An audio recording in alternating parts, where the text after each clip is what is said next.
comme j'avais dit, je crois que c'est vraiment une question qu'il faut éclairer un peu plus ce soir. Je suis très, très heureux et merci beaucoup.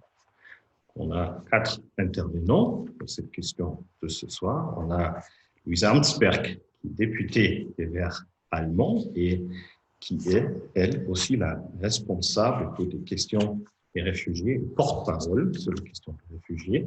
Bonsoir Louise, merci d'être avec nous ce soir. On a Thierry Leroy, le président du Fonds Terre d'Asile, l'organisation avec laquelle on organise aussi cette conférence en ligne de ce soir. Bonsoir Thierry, merci d'être là. On a Mathieu Tardis, qui est chercheur au Centre Migration et Citoyenneté de Livry, qui travaille beaucoup sur les questions, justement, sur la question de politique européenne, d'asile et de migration. Bonsoir Mathieu, merci. Et ensuite, on a Christopher Hein, qui est d'origine allemande, mais il vit depuis si longtemps en Italie qu'on peut dire qu'il est au minimum moitié, si pas plus, aujourd'hui italien. Et lui, c'est le fondateur, il était pour très très longtemps aussi le directeur du Conseil italien pour les réfugiés. Aujourd'hui, il est professeur à l'université Louise à Rome, où justement il enseigne sur des questions politiques, de migration, d'asile et autres questions liées avec. Bonsoir Christophe et merci d'être avec nous. Voilà. Donc, j'aimerais commencer avec Mathieu Tardis pour te demander de donner une analyse et de nous éclairer un peu où on est à cette soirée juste avant le début de la présidence allemande pour l'Union européenne, où on est avec quand même peut-être un nouveau pacte de migration et d'asile, premièrement. Et deuxièmement, je crois on est assez d'accord et c'est assez clair qu'il faudrait avoir vraiment une approche européenne. Mais est-ce que toi tu dirais, est-ce qu'il y a vraiment une possibilité réaliste d'arriver à un nouveau pacte d'asile et de migration qui suit aussi quand même quelques principes jusqu'à la fin de cette présidence allemande? Mathieu, c'est à toi. Merci beaucoup Jens et merci beaucoup à la Fondation Heinrich Böll, au bureau parisien de la Fondation de m'avoir invité. Je suis très heureux d'être avec vous. Alors c'est une bonne question et moi finalement la question que je me pose aujourd'hui c'est est-ce que la politique commune d'asile et d'immigration, puisqu'on peut difficilement dissocier les deux aujourd'hui dans le débat politique, je veux dire, est-ce que c'est toujours la priorité finalement de l'Union européenne, avoir une politique d'asile commune? Alors, non pas uniquement, et ça va être une question qui va se poser à la présidence allemande, parce que le Covid-19 a finalement un peu reformaté le débat sur l'Union européenne et le rôle de l'Union européenne pour les citoyens. Et bien sûr que la crise économique arrive à être la priorité pour tout le monde, mais au-delà de ça, et même avant le Covid, je me demandais finalement aujourd'hui si est-ce que c'est encore l'objectif de l'Union européenne? Alors, il y a des éléments pour dire oui, notamment ce projet de pacte qu'on attend dans les prochains mois, mais est-ce qu'au final, le pacte ça va être là pour fournir des réponses justes, équitables, qui répondent réellement à la question et aux enjeux migratoires aujourd'hui en Europe et dans les États membres, et répondre bien sûr à la situation des personnes en situation de déplacement. Pourquoi cette interrogation de ma part? C'est que ça fait 2 ans aujourd'hui que tout le chantier de ce qu'on appelle le régime d'asile européen commun, la politique européenne d'asile, est en friche, est en suspens depuis juin 2018, quand les États membres et les ministres en charge de l'immigration se sont mis d'accord qu'ils n'étaient pas d'accord sur la réforme du règlement Dublin et ce principe de solidarité européenne. Depuis, tout est gelé au niveau des négociations sur une nouvelle législation. C'est en juin 2018. Il faut se rappeler qu'en juin 2018, c'est aussi le mois où on a eu l'affaire de l'Aquarius, donc avec l'Italie à l'époque sous un gouvernement de coalition de la Ligue, la Liga et du mouvement 5 étoiles qui refusent que les bateaux d'ONG débarquent dans les ports italiens. C'est aussi juin 2018, et je pense qu'on l'oublie souvent en France, le mois où il y a une crise gouvernementale en Allemagne. Je pense qu'elle a, sur la question migratoire, entre le ministre de l'Intérieur et la chancelière. Et je pense que ça a un impact aussi sur la manière dont l'Union européenne n'a pas voulu peut-être justement se remettre dans les débats sur la politique européenne d'asile. Et pourquoi je pense qu'on attendait aussi les élections européennes pour voir quels étaient les rapports de force politiques au niveau de l'Union européenne. Et ces élections, qui sont arrivées en mai 2019, ont finalement eu pas beaucoup d'impact sur le rapport de force. C'est-à-dire que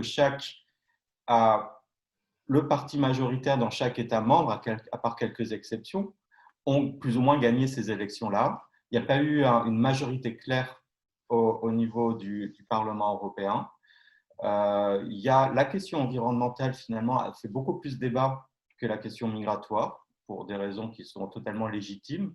Il y a eu la montée des Verts au niveau du Parlement européen, mais il y a eu une sorte d'éclatement aussi. Il n'y a plus de majorité aussi claire. Et finalement, le rapport de force après mai 2019 est resté le même qu'avant mai 2019 au niveau de l'Union européenne. Et chaque, finalement, État membre est resté un peu ancré dans ses positions qui pour beaucoup étaient antagonistes et finalement difficile de trouver des convergences. Ensuite, il y en a la nouvelle Commission européenne. Il faut aussi se rappeler, il n'y a pas si longtemps que ça, que la Commission européenne, il y a eu beaucoup de débats entre les États membres sur cette nomination. Il y a eu aussi le rôle du Parlement européen qui a été certain dans la nomination de la nouvelle commission, du nouvel exécutif. Et en décembre, la nouvelle présidente, la présidente von der Leyen, qui revient sur la question migratoire comme un des enjeux de sa commission, avec cette proposition d'un pacte européen sur l'immigration et sur l'asile. Et avec une annonce d'un nouveau départ, a fresh start, sur la politique d'asile et d'immigration au niveau de l'Union européenne. Moi, je suis beaucoup plus finalement sceptique sur le nouveau départ. Déjà, quand on regarde les deux commissaires qui ont été nommés pour mener cette politique, donc la commissaire aux affaires intérieures, Madame Johansson, et le commissaire à la protection du mode de vie des Européens, Monsieur Skinas, quand on regarde plutôt leur lettre de mission, on retrouve au mot près ce que dit la Commission européenne depuis 20 ans, c'est-à-dire un mélange non hiérarchisé de différentes mesures qui va du contrôle aux frontières au respect du droit d'asile, le renforcement du retour. Donc, on est toujours dans le même vocabulaire. Il n'y a pas eu de changement depuis 20 ans, depuis Tampere, qui est le Conseil européen qui avait lancé un peu cette politique en 1999. Ensuite, quand on regarde la méthode d'avoir un pacte européen, ce n'est pas non plus une méthode qui est nouvelle.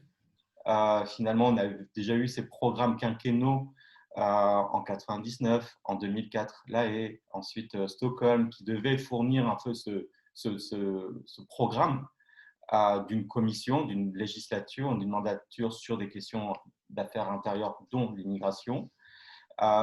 On a eu un pacte européen déjà en 2008 sous la présidence française, pacte européen sur l'asile et l'immigration. On a eu ensuite en 2015 l'agenda européen sur l'immigration. Donc, ces documents programmatoires ont toujours existé et les États membres et le Conseil, finalement, le Conseil européen est toujours d'accord pour les adopter, mais ensuite n'est jamais d'accord pour les mettre en œuvre. Et donc là, je trouve en termes de méthode, il n'y a rien de nouveau et finalement, on n'apprend pas finalement des échecs des précédents programmes qu'on a depuis 20 ans au sein de l'Union européenne. Ensuite, là où il faut s'interroger, et ce n'est pas un reproche à la Commission européenne, parce que je pense que la Commission européenne ne peut pas faire autrement, c'est-à-dire que l'objectif est d'avoir tous les États membres. Donc, les deux commissaires en charge ont fait un tour des capitales européennes pour essayer de trouver des points de vue convergents. Mais aujourd'hui, pouvons-nous avoir des points de vue convergents au sein des États membres sur ces questions d'asile et d'immigration? Ce qui me semble difficile. Et donc, c'est vrai que j'ai entendu plusieurs fois la commissaire déjà annoncer que le texte n'allait pas être parfait, n'allait peut-être finalement satisfaire personne en voulant trouver des compromis pour tout le monde. Et la question derrière est à quoi bon, en fait? Pourquoi faire ça? Est-ce que c'est la bonne méthode? Et Aujourd'hui, c'est là où je me pose la question, c'est-à-dire qu'on a une méthode qui est assez éprouvée et qui n'a pas donné ses résultats jusqu'à 2015 et jusqu'à 2016, mais, cette méthode-là, elle va, elle sert à quoi en fait? Quel est l'objectif de la Commission européenne, de l'Union européenne? Et je ne suis pas certain qu'aujourd'hui, l'objectif soit de trouver des bonnes solutions pour répondre aux défis concrets qui se posent sur le terrain. Je pense qu'on est là avant tout sur un projet de sauver les apparences, c'est-à-dire que l'objectif, c'est de trouver un accord, peu importe lequel finalement, pour que derrière les États puissent dire c'est bon, on a sauvé les apparences, on a réussi à prendre une décision, mais derrière, qu'est-ce qu'on propose comme politique? Et les lignes directrices qu'on entend sur le pacte, et qui sont des lignes directrices que des États comme l'Allemagne, soutenus par la France, veulent avancer, notamment sur un point sur lequel il fait plutôt consensus entre les États membres, c'est-à-dire la coopération, les partenariats entre guillemets avec les pays tiers pour gérer les flux migratoires, la question de l'identification et la sélection des demandeurs d'asile migrants aux frontières extérieures et leur répartition, derrière, il y a plusieurs débats. Il y a un débat qui est débat d'abord juridique. Est-ce possible au regard de l'ordre juridique européen? Ces mesures qui sont forcément des mesures de contrainte, qui sont forcément des mesures avec un prisme sécuritaire, sont-ils conformes à la Charte des droits fondamentaux, à la Convention européenne des droits de l'homme, et sans aller même aux droits européens, aux constitutions nationales? L'Europe est encore un continent de droits fondamentaux, avec un état de droit qui est contrôlé par nos juges, y compris nos juges européens, que ce soit à Strasbourg ou à Luxembourg. Et donc, il y a cette question-là, une question de la faisabilité juridique. Mais j'irai encore plus loin, il y a aussi une question de faisabilité opérationnelle. Quelque part, est-ce que c'est possible de mettre en œuvre ça? On a vu en 2015, quand on a décidé de la répartition, de la relocalisation des demandeurs d'asile de Grèce et d'Italie, on avait des objectifs assez ambitieux. Ça n'a pas été possible parce que ça n'a pas été possible aussi pour des raisons opérationnelles. On est aussi un continent avec des règles, de la bureaucratie dans beaucoup de pays et on ne peut pas aller plus vite que la musique. Là, moi, j'ai peur qu'on tombe sur la même question. Qu'est-ce qu'on fait des gens qui vont être en Grèce, en Italie? Combien de temps on va pouvoir les maintenir dans des lieux fermés ou semi-fermés pour ensuite pouvoir les transporter dans d'autres pays, sachant que ça reste les États membres qui sont responsables de la mise en œuvre de ces politiques-là. Il n'y a pas de compétences européennes opérationnelles, il n'y a pas de procédure européenne d'asile. Il y a uniquement des agences européennes comme IASO ou Frontex qui peuvent aider les États membres, mais ça reste de la compétence des États membres. Et donc, il y a une question très, très, très basique de faisabilité opérationnelle, pratique de ces politiques-là. Mais le débat, il est finalement, enfin, la question, elle est avant tout politique. Et donc, ce que je vous disais, c'est que pour moi, l'enjeu de ce pacte, il est de trouver un accord politique entre les États membres et essayer de réduire les tensions entre les États membres qui se sont exacerbées sur la question migratoire. Mais il y a d'autres questions qui se posent dans l'Union européenne, mais qui se sont posées depuis 2015 sur la question migratoire. Donc, pour moi, le risque derrière va être ensuite OK, on sauve les apparences, mais derrière, il va y avoir une question de crédibilité. C'est-à-dire qu'on va adopter des règles qui sont peut-être impraticables, qu'on ne pourra pas mettre en œuvre, ce qui pose encore une fois la question de la crédibilité de l'Union européenne en tant qu'ensemble. Est-ce qu'on peut faire des choses ensemble? Et puis, une question de souveraineté, puisque en transférant quelque part une partie de la gestion de flux migratoires des pays tiers, et on a l'exemple le plus symbolique qui est l'accord avec la Turquie, on transmet aussi une part de notre souveraineté à ces pays tiers et qui ne sont pas forcément fiables, et on le voit encore une fois avec la Turquie. Donc, ces enjeux-là, moi, j'ai l'impression qu'ils ne sont pas du tout aujourd'hui abordés. C'est-à-dire que, en fait, la question derrière, c'est le principe de réalité. L'Union européenne fait souvent des réglementations ou des mesures qui sont sur le papier, elles sont cohérentes, mais derrière, il y a le principe de réalité et on oublie souvent, quand on parle de politique d'asile, de politique migratoire, qu'on parle de flux de personnes, d'êtres humains. Et donc, on ne peut pas non plus imposer jusqu'à un certain point, un certain nombre de mesures à des personnes qui n'ont pas envie de s'y imposer. Donc là, on va encore faire face à ce principe de réalité. Et l'inquiétude derrière, c'est, si je vais terminer peut-être sur la France aussi dans tout ça, c'est que la France, je pense, va certainement jouer un rôle constructif. La France et le gouvernement actuel, on peut le reconnaître, veut jouer la carte européenne sur les questions d'asile et d'immigration comme sur toutes questions. L'intérêt compris du gouvernement et de la présidence de la République, c'est que la solution européenne est la meilleure solution possible. Mais comme n'importe quel pays, la France, pas plus, pas moins qu'un autre, va aussi vouloir défendre ses intérêts nationaux. Et la question migratoire étant très polarisée ici également, bien sûr qu'il y a des enjeux français autour de l'immigration. L'enjeu français, c'est cette perception en France que la demande d'asile est très importante, puisqu'on est aujourd'hui le premier pays d'accueil des demandeurs d'asile en Europe. On serait presque même passé devant l'Allemagne l'année dernière, mais personne n'en trouve forcément une grande fierté, en tout cas au niveau des pouvoirs publics, d'être en première ligne. Et donc, il y a ce sentiment, une perception des pouvoirs publics qu'il y a trop de demandeurs d'asile et que c'est certainement lié au mouvement secondaire qui viendrait bien sûr de nos voisins italiens. Et ça cause toujours beaucoup de tensions entre la France et l'Italie, y compris la manière dont on gère ces flux migratoires aux frontières terrestres, mais aussi avec l'Allemagne.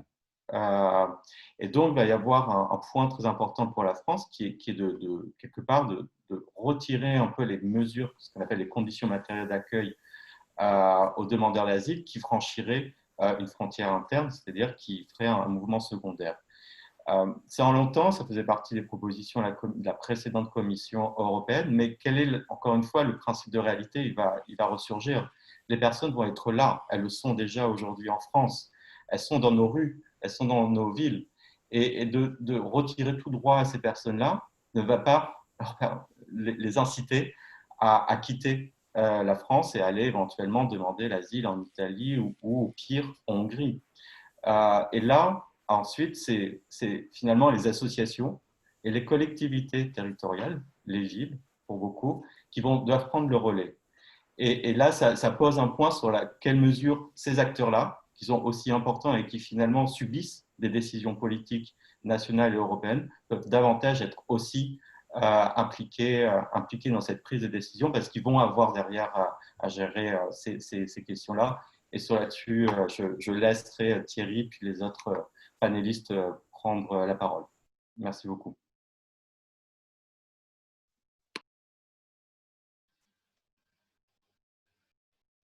Ah, j'entends rien.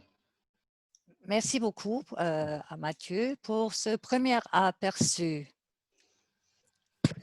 On a de toute façon aussi des participants qui travaillent ici à l'IFRI, donc au Centre pour la migration à Berlin, mais aussi en France. Et j'aimerais encore observer une chose, parce qu'il y a des questions concernant donc la langue, quand on veut, par exemple, entendre le canal allemand, il faut vraiment mettre sur muet le canal français.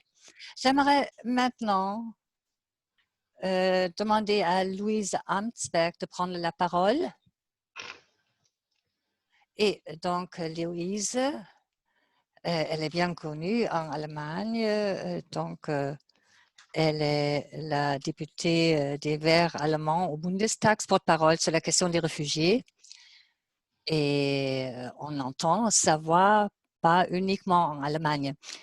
Alors, Louise, le soir avant la présidence allemande, Mathieu s'est prononcé de manière sceptique concernant les résultats du travail après cette présidence, aussi au niveau des différentes socles de nos valeurs. Donc, quand on pense à la Grèce, aux pays de la Méditerranée, à la responsabilité que les différents pays refusent toujours à charge des personnes.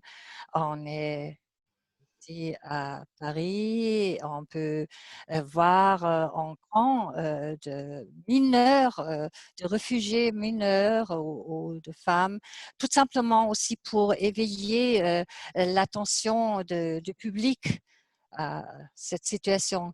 Donc, Louise, quelle est ton appréciation? Est-ce qu'il y aura, par exemple, un tel pacte et quelle pourrait être la forme de ce pacte? Merci beaucoup, Jens, pour cette organisation numérique. Je serais venue avec beaucoup de plaisir à Paris, mais je suis vraiment très contente qu'on puisse échanger de cette manière. Mathieu, je suis tout à fait d'accord avec ton analyse quand on regarde l'avancement de ce débat. Et j'aimerais donc parler un petit peu du côté allemand et du débat allemand. Ensemble, en France, avec la France, on essaye de mener une politique respectant les droits de l'homme. Et je pense qu'il est important d'en parler entre nous déjà, et ce n'est pas un secret, parce que depuis au moins 5 ans, on mène ce débat en Allemagne. La question, comment l'Europe peut mener une politique commune d'asile? 5 Jahren passiert nichts, obwohl man sich einig ist, dass das Dublin-System gescheitert ist. Und das ist, finde ich, das. Je pense que les gouvernements des différents États européens n'avancent pas comme il faudrait, ne peuvent pas régler, par exemple, aussi le problème comment on peut avoir de nouveau la confiance du peuple de l'Union européenne. Parce que la question est toujours comment on peut aborder ce problème de manière collective, comment on peut aborder la question de la distribution. Dans le débat allemand, la chancelière l'a dit en 2015, le système a échoué, le système n'est pas solidaire, mais on a en même temps fait des appels à l'Italie, à la Grèce, sans chercher une solution européenne. On a essayé, par exemple, de se débarrasser de la responsabilité en intégrant la Turquie. Et je pense on a donc trouvé une étape intermédiaire qui n'était pas non plus une voie permettant à régler le problème auquel on est confronté.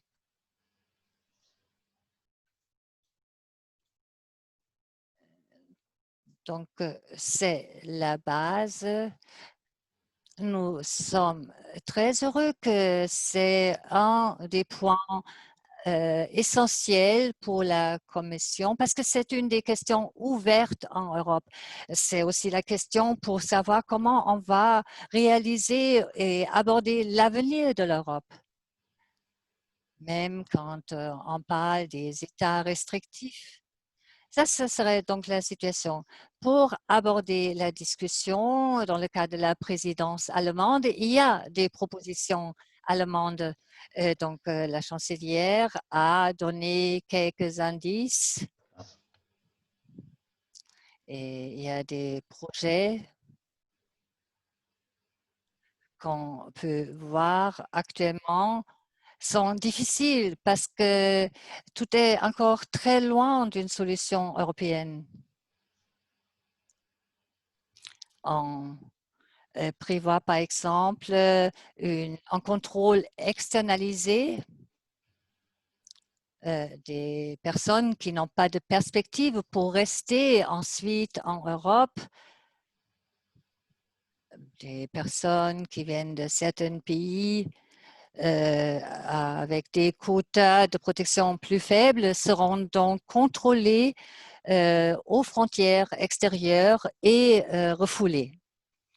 Ensuite, l'externalisation de la responsabilité en intégrant des États en dehors de l'Europe. Ça fait partie des objectifs et on a affirmé cet objectif. Le gouvernement allemand dit qu'ils souhaiteront des restrictions en cas de doute, par exemple, pour éviter des crises humanitaires. On veut aborder ou mettre en œuvre ces programmes intérieurs. Ce ne sont pas de solutions. Je pense que les images d'une bureaucratie complètement surchargée restera dans les têtes. Et le résultat de ce processus qu'on a connu est donc, selon moi, plutôt lamentable. Le SPD a réagi maintenant en disant qu'ils ont des problèmes avec ces solutions.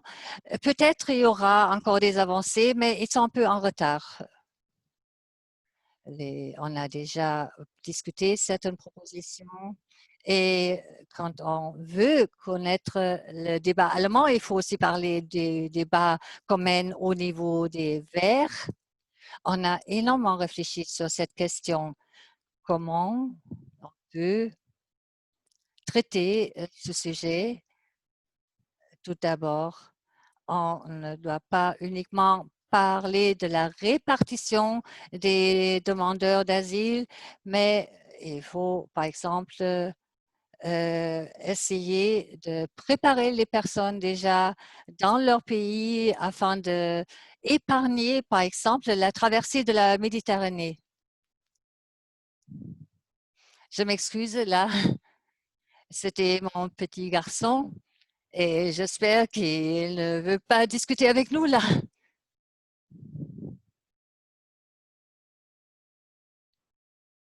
Ça, c'est la base des discussions qu'on mène actuellement. Il faut de toute façon assurer que les personnes qui arrivent, il faut donc vraiment avoir des décisions claires pour ces personnes. Il faut assurer l'accueil et aussi tout ce qui est donc l'intégration. Et dans ce cadre, il faut aussi assurer une solidarité européenne. Le gouvernement fédéral propose donc de garder la responsabilité au niveau des droits accordés aux demandeurs d'asile. Et il faut donc prendre en compte aussi bien l'autorisation de séjour, etc., dans ces actions proposées par le gouvernement allemand. Et je pense aussi, par exemple, de l'accueil des mineurs au niveau du Parlement allemand. On a discuté pendant des mois pour accueillir 47 enfants. Donc, c'est vraiment aucune relation entre la charge de travail et le résultat qu'on peut attendre. On verra donc quel sera le prochain pas, qu'est-ce qui est notre but dans le cadre de cette présidence.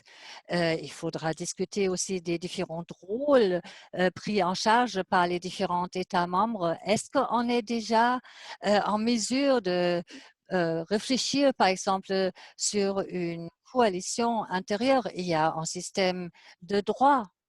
Et on ne peut pas admettre le dénominateur le plus petit. Il faut tout simplement dire non. Maintenant, ce n'est plus un système basé sur le droit de l'homme.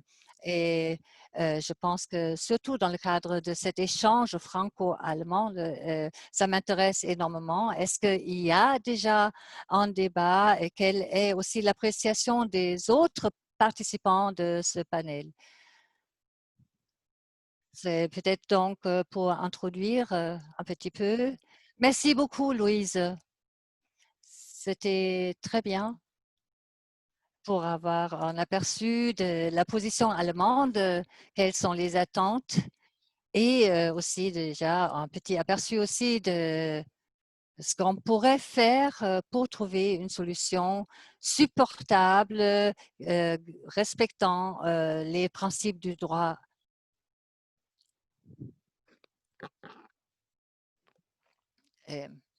J'ai considéré que c'était un peu sceptique ce que tu as dit concernant l'Europe et l'attitude du gouvernement allemand.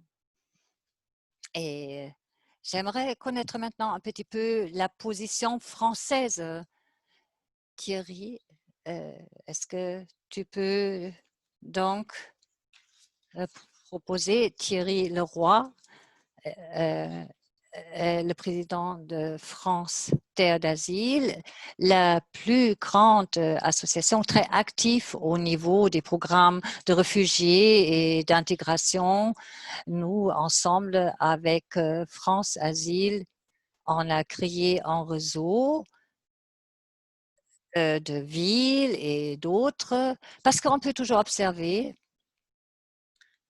selon ces appréciations très sceptiques, c'est que les initiatives de la société civile avancent. On peut donc montrer une autre voie. Il y a aussi des villes qui disent, voilà, on est tout à fait disposé à accueillir des personnes. Donc, j'aimerais bien savoir, Thierry, quelle est selon toi la position française et est-ce que tu pourrais nous expliquer un petit peu quel serait peut-être le rôle de la société civile, des différentes organisations et du tandem franco-allemand? Donc, il faut de toute façon que tu ouvres le micro pour pouvoir prendre la parole. Thierry, tu devrais, s'il te plaît, tu devrais mettre en marche ton micro en bas. En bas à gauche, c'est le micro et tu devrais mettre là-dessus. Et je ne sais pas pourquoi, moi je ne peux pas te donner la parole. Attends une seconde.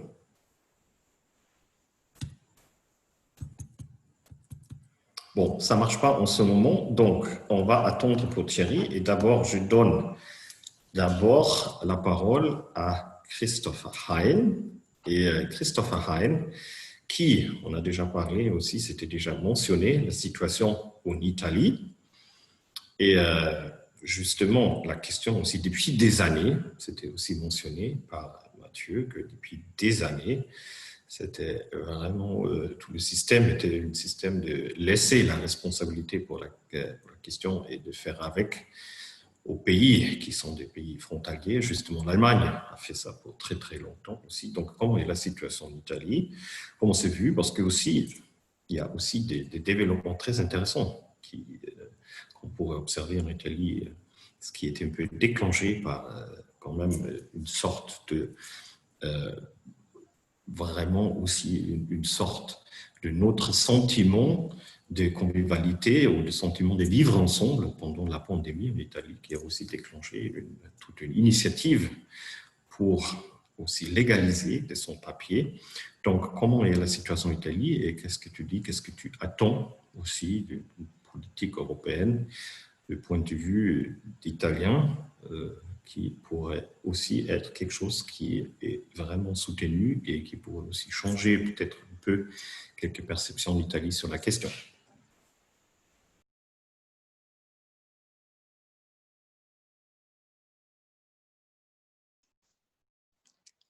Oui, tout le monde m'entend? J'entends aussi l'interprétation en français. Excusez-moi.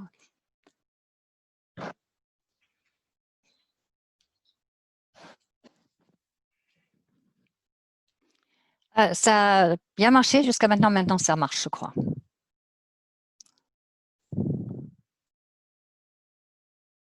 Voilà.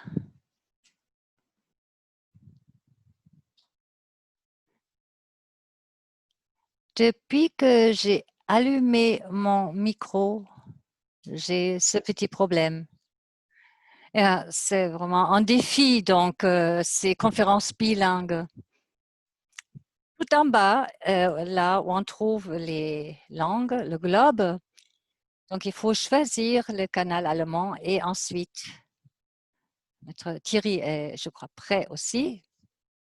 Christopher? Oui, je peux parler maintenant. Et je n'entends plus l'interprétation en français. Donc, on va recommencer ou commencer avec Christopher. Je suis très heureux de pouvoir participer à cette discussion, d'avoir aussi ici la possibilité de parler de notre vision sud-européenne ou italienne.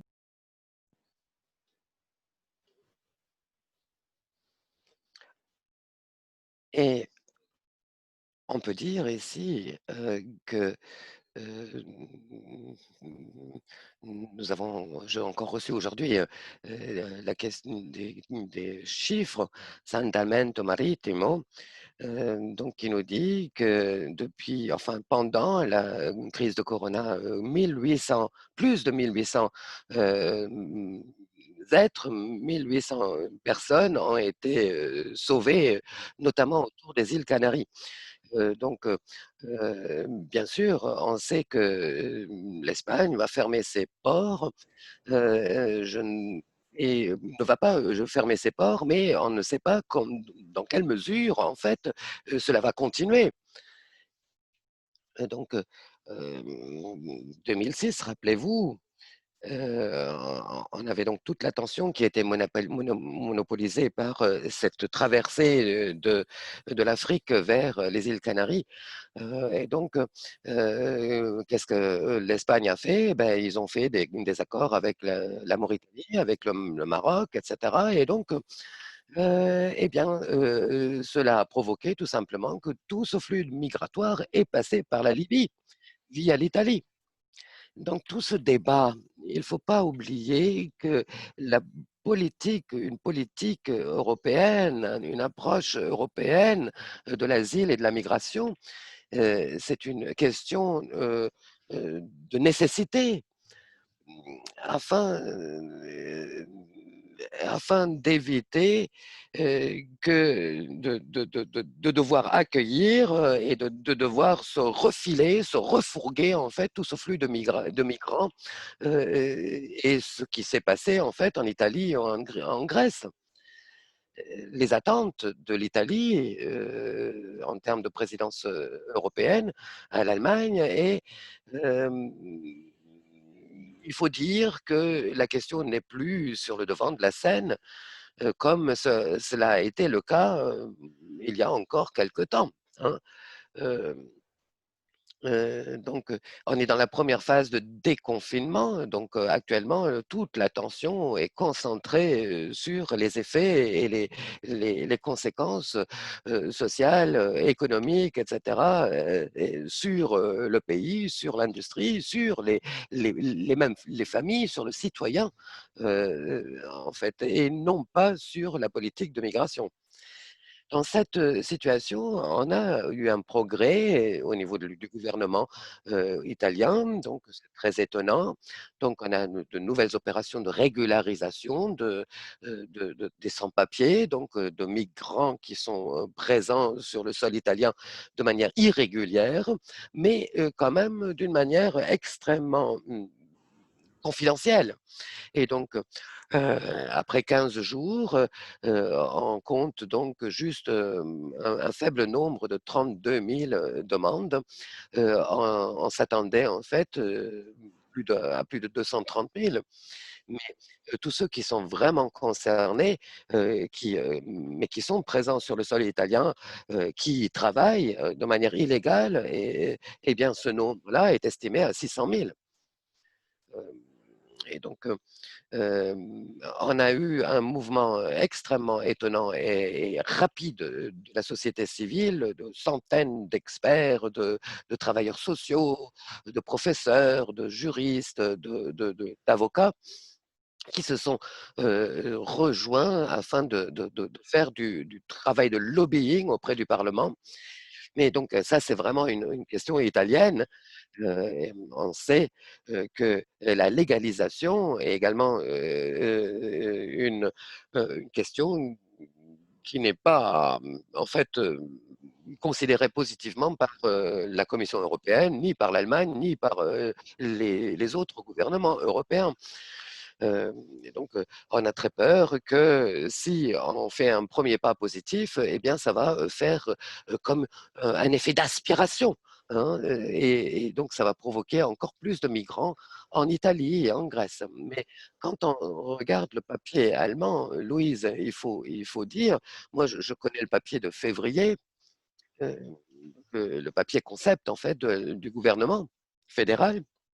Euh, Imaginez-vous de le transposer en Italie. Qu'est-ce qui se passerait?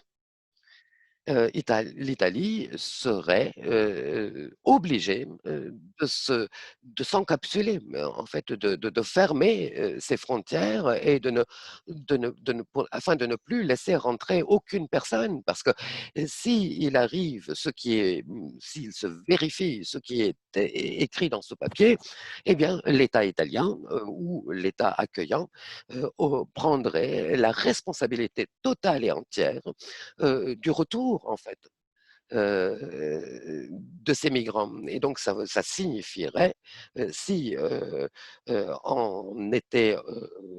on transposait, si on réalisait, donc comme Mathieu l'a dit, hein, on écrit beaucoup de choses, le papier est très patient, euh, ce que l'on fait avec, c'est autre chose.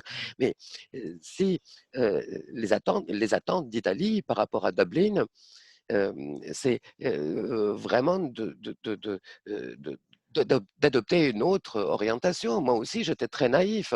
Moi, je me suis imaginé qu'il y aurait peut-être encore quelques balbutiements de ces contre-propositions que l'on aurait,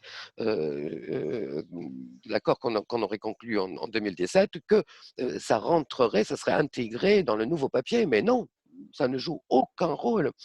Il y a des bibliothèques entières d'analyses qui traitent de ce défaut en fait de l'Union européenne jusqu'au refus. Mais on sait que Dublin nécessite une réforme, mais il faut faire face au fait que cette réforme va empirer la situation. Et donc, cela concerne et notamment les pays qui ont des grandes frontières littorales, en fait, hein, qui ont un littoral immense. Et donc, c'est les pays du Sud, les pays de la Méditerranée, etc. Et donc, euh, nous espérons tous que, au niveau de la présidence de l'Allemagne, qu'il y ait des choses qui soient enfin concrétisées. Bien sûr, et il y a un vote qui a eu lieu, donc la société civile, les académiciens ont applaudi en fait euh, afin de tenir compte des subjectivités en fait des demandeurs. Euh, et, euh, et donc, afin de tenir compte également des relations juridiques, enfin, sur un niveau juridique entre les pays. Euh, et donc, il ne va pas que, enfin, il est inconcevable de laisser les premiers pays accueillants avec tout ce flux de migrants qui y arriveront, tout simplement parce que c'est la porte d'entrée dans l'Europe. Euh, donc, de la part de l'Italie, par exemple, et je pense que ça serait inacceptable.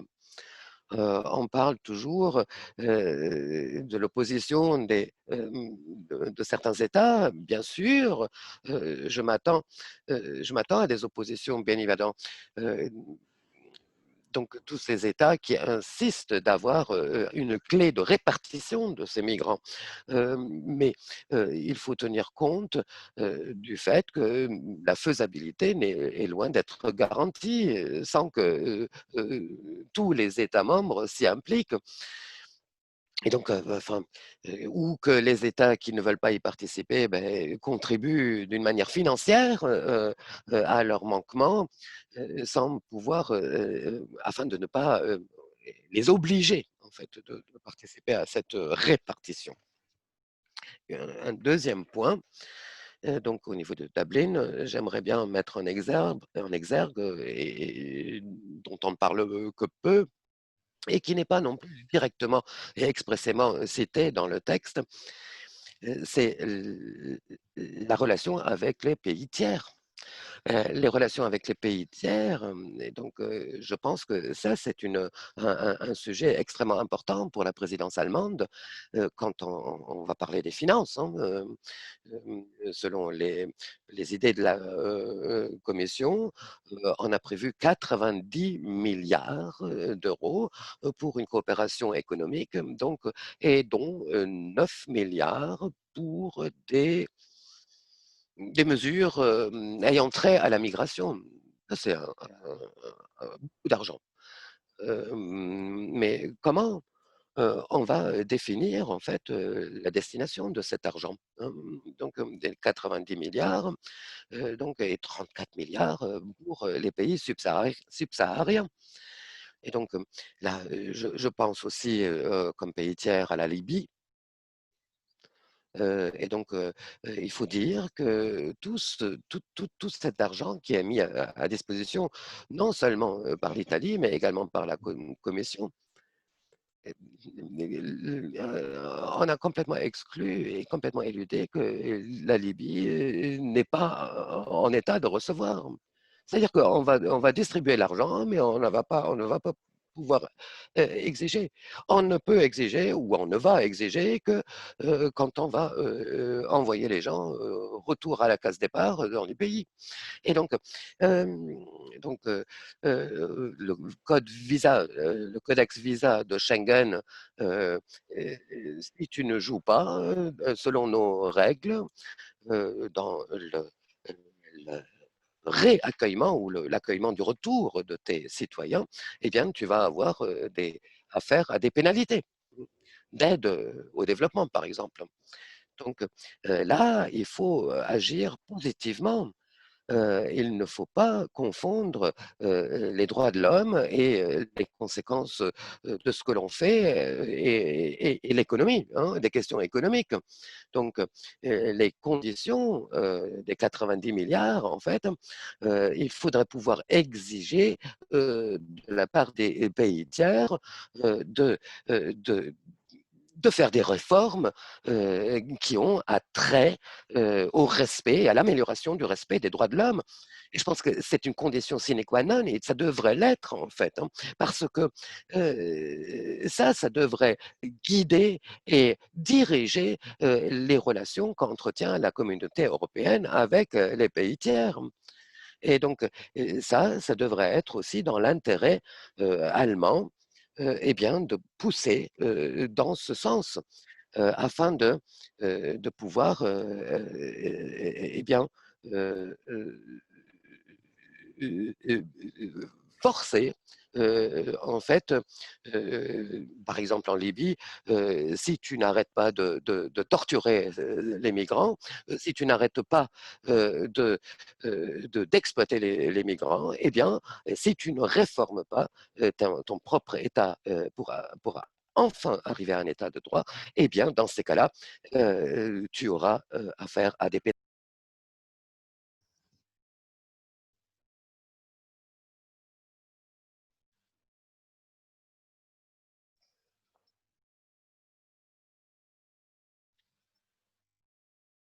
Je pensais que ma collègue allait reprendre, excusez-moi.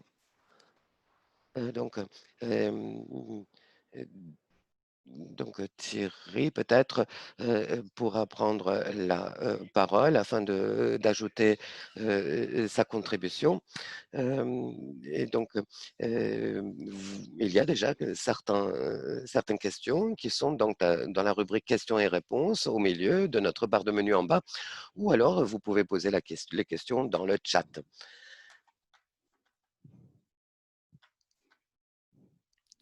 Donc, ici, je vais pouvoir lire et prendre connaissance de ces questions. Et donc, bien évidemment, on va essayer d'y répondre ou alors, bien sûr, de mettre nos réponses sur la Merci page Jens. Internet. Merci de me donner la parole et merci surtout d'avoir organisé cette rencontre à la veille de la présidence allemande. Je n'ai pas pu entendre voir tout ce qui se disait sur le chat et donc je ne pourrais pas répondre aux questions que j'ai seulement aperçues. J'ai entendu les autres intervenants. Pour ma part, je voulais juste commencer en faisant une petite présentation de la situation en France telle que je l'aperçois et ensuite dire quelques mots sur comment nous voyons la problématique de la présidence allemande qui va commencer. Sur la situation française, la première chose qu'il faut dire, c'est que nous sommes depuis maintenant 3 mois en suspension totale d'activité de l'accueil des demandeurs d'asile. Il n'y a plus de mineurs qui arrivent dans les centres de mise à l'abri, des mineurs étrangers, isolés. L'activité est tout à fait ralentie dans tous les compartiments de la politique de l'asile, pas dans les flux migratoires complètement, mais quand même beaucoup. Ensuite, quand on se demande comment ça va se passer à la sortie de cette période de suspension, on est ramené à l'état de la société et du débat avant l'épidémie. Et là, on était déjà dans une période de reflux. Pas tellement de reflux de la demande d'asile et des flux migratoires. L'OFPRA avait encore enregistré en 2019 une augmentation des demandes d'asile de 7%. Mais dans la même période, en 2019, les pouvoirs publics n'avaient engagé aucune dépense nouvelle, aucun dispositif nouveau pour l'accueil des demandeurs d'asile. Et ça se voit dans notre budget à France Air d'Asile. C'est la stagnation en 2019 après 4 années extrêmement explosives dans la croissance. Un troisième point que je voudrais souligner, c'est que on sent bien, c'était déjà le cas avant l'épidémie, que les questions de l'asile et des migrants ne sont plus au centre des débats publics. Ils ne le sont plus, en tout cas, dans la classe politique. On l'a vu en France, je prends juste un exemple, quand Macron a organisé un débat parlementaire en septembre. Pour la première fois, il voulait chaque année un débat parlementaire sur l'asile et l'immigration. Ce débat a été complètement terne, il n'en est rien sorti. Et il n'a pas du tout éclairé les choses. Ça ne veut pas dire que tout le monde est muet, puisqu'au contraire, dans la société civile, dans les villes, la question est encore très présente, les débats sont très présents. Je prends juste un exemple, dans le milieu associatif, on a eu en février le 30e anniversaire de l'ANAFE, qui est une association assez fédératrice des gens qui s'intéressent au passage des frontières par les étrangers. L'ANAFE a fait un débat en février. C'était extrêmement vivant, extrêmement composite, extrêmement conflictuel aussi entre nous, les associations, et c'était très vivant. Les villes aussi sont extrêmement actives, elles sont devant l'inertie du gouvernement, toutes portées à imaginer des solutions positives ou des solutions moins positives, mais elles sont maintenant avec les questions migratoires à l'agenda. Et j'ajouterais pour terminer sur ce point une remarque sur ce qui s'est passé en France hier. Les élections ont fait changer la majorité de beaucoup de communes en France et on peut prévoir que dans beaucoup de communes, en tout cas beaucoup de villes importantes, la question de l'immigration va être posée de façon nouvelle. Pour des associations comme nous qui avons une longue pratique de ça avec des villes qui font l'accueil dans des hébergements ou dans des centres d'accueil des demandeurs d'asile, c'est très intéressant et on va certainement avoir une occasion de développer notre travail avec les villes que nous appelons accueillantes. Ça renvoie à ce qu'a évoqué Jens un peu plus tôt, quand il y a une année déjà, en 2019, en France puis en Allemagne, on avait organisé avec vous, la Fondation Heinrich Böll, des rencontres des acteurs associatifs, les acteurs de la société civile et des villes qui sont accueillantes en Europe pour essayer de suppléer au fond à la défaillance du débat public du côté gouvernemental. Bon, voilà en gros ce que je dirais sur l'état de la situation. En revanche, personne ne dit rien sur les conséquences prévisibles de l'épidémie. On sort du Covid-19, où est-ce que ça va aller pour notre secteur de l'asile et de l'immigration? Il s'agisse des conséquences économiques de la crise sur les budgets et donc sur l'action publique pour l'accueil des demandeurs d'asile ou des migrants en général, nous ne savons rien, personne n'ose rien dire, mais on peut prévoir que la crise économique aura des effets sur nos capacités d'accueil. C'est une question qui est ouverte et pas étudiée, personne n'en parle. De même, je pense que nous n'avons pas d'idée claire sur l'impact de la crise sanitaire sur les sentiments de solidarité à l'égard des personnes vulnérables dans la société française. Cette question, nous l'avons dans tous les pays européens, bien sûr. Il pourrait y avoir des changements. On ne les voit pas encore, personne ne les formule. Donc ça, c'est plutôt des questions que des réponses. Maintenant, Je continue encore un instant. Dans ce contexte, comment nous voyons la présidence allemande? La présidence allemande, c'est évidemment d'abord toutes ces incertitudes. On ne sait pas quelles seront les conditions de sortie de la crise sanitaire. Est-ce qu'il y aura une crise économique? Jusqu'où ira-t-elle? Nous n'en savons rien et bien sûr, la présidence allemande n'en sait rien. Est-ce que la pression migratoire va reprendre? Est-ce qu'on va avoir de nouveau des flux importants d'immigration? J'ai entendu la thèse inverse soutenue il y a quelques jours en visitant un centre de mise à l'abri des mineurs en région parisienne, à Créteil, où tous les intervenants sociaux me disaient, mais bien entendu, il y a des départs qui ne vont plus avoir lieu et donc des arrivées que nous aurons en moins. Il y a des gens qui pensent cela.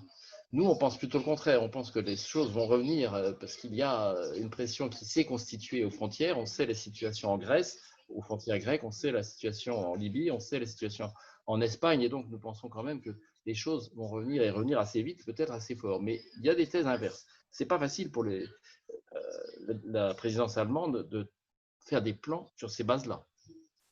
Ensuite, au niveau des États, je dirais que les choses sont au contraire très figées. On connaît, tu as fait, Jens, dans la présentation de notre rencontre, un tableau des grandes positions des différents États ou des groupes d'États en Europe. Je ne fais pas ce chemin, mais on les connaît, elles n'ont pas changé, on les retrouve aujourd'hui.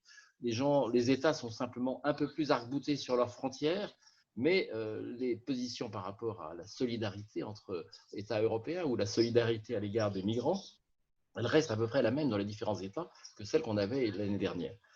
Ça n'est pas non plus facile pour la présidence allemande. Quand je regarde ce que la Commission propose, ou ce qu'on sait que la Commission a pu proposer ces dernières semaines en vue du pacte qu'il s'agit d'adopter avec la présidence allemande, on voit bien qu'il y a une recherche par la Commission d'un point de convergence possible entre les États européens. Et donc, ça tient compte évidemment de toute cette frilosité qu'on avait il y a encore un an et qui n'a pas changé véritablement. Les propositions qu'on peut lire dans ces documents informels qui circulent, c'est des propositions qui sont au fond assez modestes. On s'intéresse à comment on fera face aux crises. Il faut s'intéresser aux crises. Il y aura d'autres crises, il faut faire face. Et donc, on peut proposer des solutions pour les crises. Mais surtout ça, on cherche à solliciter surtout les États sur la base d'un volontariat. La coopération, elle sera volontaire. La solidarité, elle sera volontaire. Ceux qui vont avoir une solidarité financière auront une solidarité financière. Ceux qui voudront accueillir, accueilleront. On n'ira pas beaucoup plus loin. On cherche toujours sur le thème de la solidarité un registre nouveau de la solidarité qui est la coopération en matière d'éloignement. Le thème de l'éloignement, du retour des étrangers qui n'ont pas obtenu l'asile, par exemple, qui ne sont pas en situation régulière, reste tout à fait au premier plan et désormais on en parle en disant qu'il faut mettre de plus en plus clairement les demandeurs d'asile devant l'alternative asile ou retour. C'est un certain durcissement au fond de la position de la Commission que je vois là. Pour la présidence allemande, il y a un élément qui joue aussi, qui est différent à mes yeux, mais je m'écarte du champ de l'asile. Quand je lis la dernière note du CERFA, c'est une partie de l'Institut français de recherche internationale, auquel appartient Mathieu Tardis, il y a une note du CERFA qui vient de nous parler de la présidence allemande en la décrivant comme un capitaine dans la tempête, et qui ajoute que ce sera la présidence de tous les dangers. Et je peux imaginer que, vu du point de vue de la présidence allemande, la période est extrêmement un défi. Et dans ces conditions, il y a des questions qui sont plus prioritaires que l'asile et l'immigration. La question de la relance économique, la question de l'indépendance stratégique. On voit bien qu'il y a des questions qui prennent le devant et que l'asile et l'immigration n'a pas du tout la priorité qu'elles pouvaient avoir il y a 4 ans ou 5 ans ou même encore 2 ans. Est-ce qu'il faut s'en inquiéter? Si c'était une priorité très forte, avoir une politique extrêmement dure et ne rien pouvoir faire contre. En revanche, il y a peut-être des possibilités que, à plusieurs, peut-être l'Allemagne et la France peuvent travailler ensemble, comme elles auront tenté de le faire. Il y a des circonstances favorables du côté du gouvernement français, parce que le gouvernement français souhaite apporter sa pierre, c'est clair, Macron a cette ligne-là, à la relance européenne, pas spécialement dans le domaine de l'asile et de l'immigration, il faut bien le dire, c'est plutôt une obsession économique qui le guide. Mais enfin, il peut y avoir. On peut essayer de souhaiter, d'encourager, de recommander des initiatives dans notre domaine à la faveur de ce défi qui se pose à la présidence allemande. Et si je regarde les questions qui, dans notre domaine, mériteraient d'être creusées, j'en donnerai trois exemples qui ne sont pas des grandes ambitions comme pouvait être il y a 5 ans la réforme de l'asile européen commun, du régime européen commun. Je pense qu'il y a à donner sa chance à toutes les formes de coopération et de solidarité à géométrie variable. Ça fait partie des idées qu'on trouve dans le document de la Commission et dans ce qui sera sans doute celui de la présidence allemande. Mais la géométrie variable, elle s'est imposée et n'a pas été vraiment contestée ces derniers temps. Il y a des choses à faire à plusieurs, pas forcément à tous, et pas tous de la même façon pour accueillir les demandeurs d'asile ou les migrants. Il y a la part que doivent prendre les acteurs qui n'ont pas renoncé, les villes, les associations dont je parlais tout à l'heure. Et Jens m'a interpellé à ce sujet en disant une association comme France Terre d'Asile a certainement des choses à dire sur ce plan-là. Nous avons enrichi notre réflexion avec des rencontres faites en 2019, je l'ai dit, avec des associations et des villes de beaucoup de pays européens. Donc nous sommes en mesure de continuer ce travail. Et je pense qu'on verra dans la prochaine année, déjà du temps de la présidence allemande, sans doute des initiatives dans ce domaine venant du terrain, mais qui peuvent être encouragées par l'Union européenne. On sait qu'on a débattu dans nos débats de ce que pourrait faire l'Union européenne pour intervenir directement auprès des villes, les financer dans leurs actions d'accueil quand elles ont cette bonne volonté-là. C'est aussi un sujet. Et puis, je terminerai par le sujet des pays tiers qui a été évoqué par Christopher Hein et par d'autres. Les pays tiers, c'est à la fois une tentation très grande des pays européens qui sont un peu bloqués dans leur politique interne, de se tourner vers l'extérieur pour dire c'est là qu'on va trouver nos solutions. Et là, c'est bien vrai qu'on peut trouver le meilleur et le pire. Je dis le meilleur parce que malgré tout, les réfugiés, qui sont notre sujet, sont des personnes qui se déplacent en général dans un pays proche, n'ont pas forcément tous, dès le départ, l'idée d'une destination lointaine, et que donc, il faut s'occuper d'eux dans une très grande proportion, c'est le discours du HCR, du Haut Commissariat aux réfugiés des Nations Unies, le plus dans les pays voisins de la crise qui les a fait partir. Et donc, travailler dans les pays tiers a une grande légitimité dans cette mesure-là. Il y a beaucoup à faire. Je prends même l'exemple de la Turquie qui a été évoqué par Jens tout à l'heure. Nous avons, nous, Français d'Asile, condamné l'accord de l'Union européenne avec la Turquie parce qu'elle a consisté seulement à fermer les portes de l'Europe à des Syriens qui voulaient venir en Europe. Mais on peut aujourd'hui considérer la question d'une façon un tout petit peu différente. En Turquie, sont une population syrienne très importante qui est installée dans des conditions très variables. Il y a des campements, mais pas seulement des campements. Il y a des éléments d'intégration qui jouent.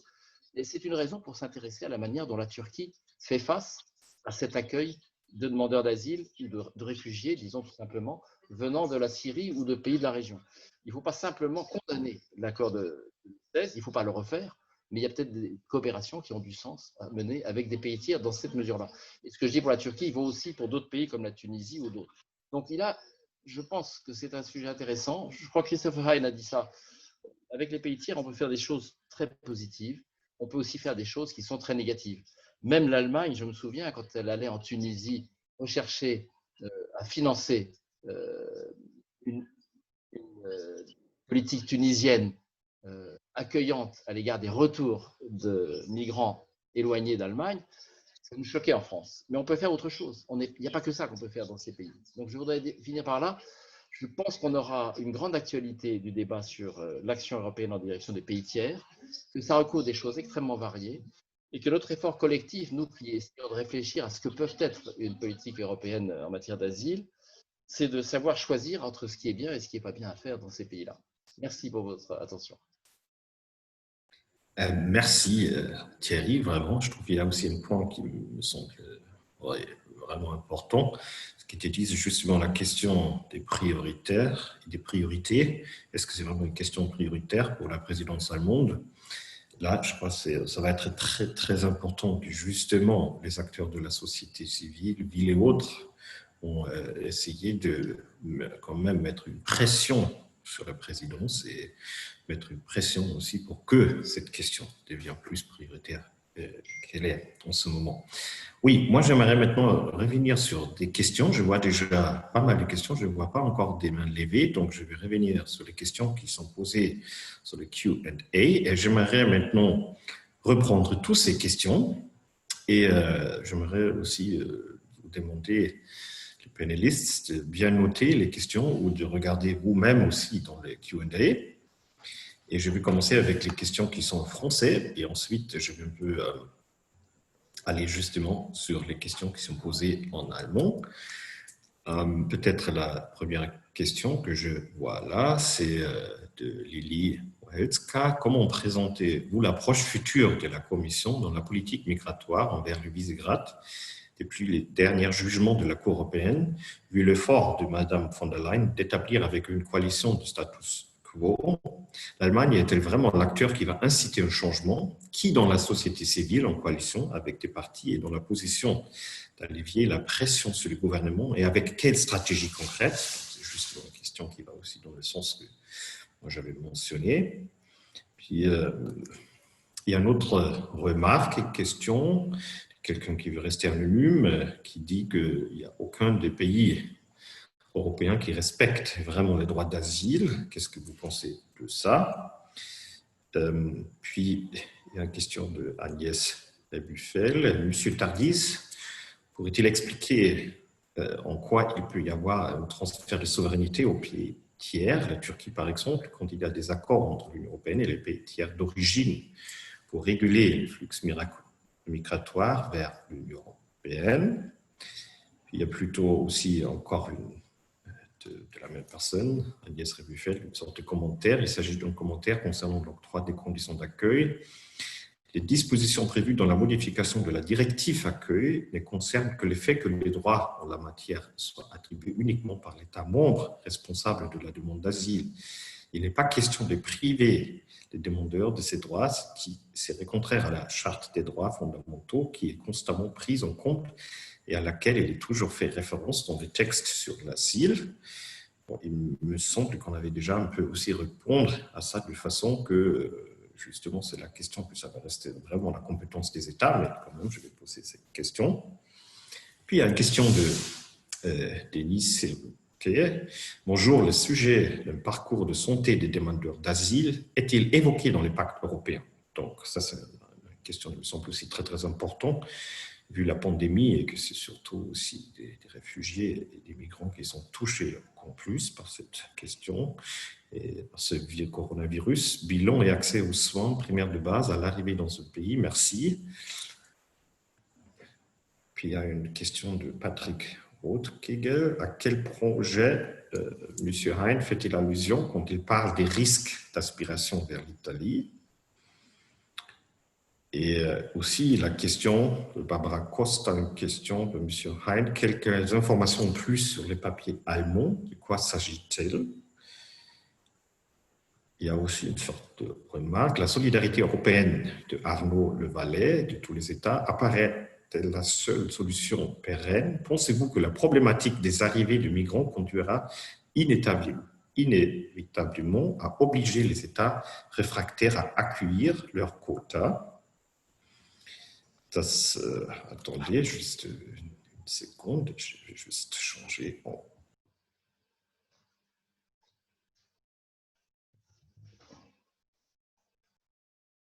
Ensuite, je vais poser les questions en allemand qui ont été posées en allemand. Est-ce que ça ne serait pas utile et judicieux, justement dans les questions de migration et d'asile, de remettre sur le tapis la politique méditerranéenne, de l'Union méditerranéenne, pardon. Donc, une question de Petra Ozitsky, plutôt un commentaire. Donc, je vous le lis pour que le côté français puisse, le côté français, donc, autrement, enfin, contrairement à ce que Louise Amtsberg a dit, ça ne concerne pas uniquement l'Union européenne, mais également la proposition donc, de l'Allemagne concernant la vérification ou l'examination formelle en fait des contrats, des demandes d'asile. Là, c'est vraiment trop rapide. Excusez-moi. Est-ce que vous pourriez dire à Monsieur Jens Althoff de lire plus lentement parce que je ne peux pas suivre. Excusez-moi. Excusez-moi, je suis désolé.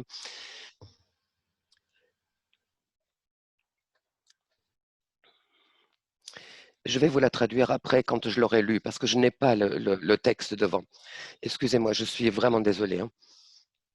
Est-ce que vous pourriez dire à Monsieur Jens de Ah. lire plus lentement? Jens, il faut que tu parles plus lentement. Si tu m'entends. Je ne m'entends pas, je crois. Ah ben, il n'y a plus rien. Danke. Merci. Donc, une dernière question, je suis désolé, messieurs, dames. Donc, une dernière question du côté allemand. Donc, une question à Thierry Leroy. Donc, au cours de la pandémie, il y a des migrants, surtout des migrants féminins, qui ont sauvé l'agriculture et la production agricole dans beaucoup de pays européens. Est-ce que vous pensez que cette contribution des migrants pourrait contribuer également à la légalisation de leur état d'illégaux? Ensuite, une question du côté français, mais que je vais poser en allemand. Euh, Comment on pourrait convaincre les migrants bien, de se rendre, enfin de trouver un intérêt à la Hongrie ou à la Pologne, hein. Donc, ça, je vous laisse juge de ce que vous désirez, de ce à quoi vous désirez répondre. Et donc, bien évidemment, toute entrée et contribution de votre part permettra de clarifier la situation. Peut-être on pourrait commencer avec Louise. Merci beaucoup.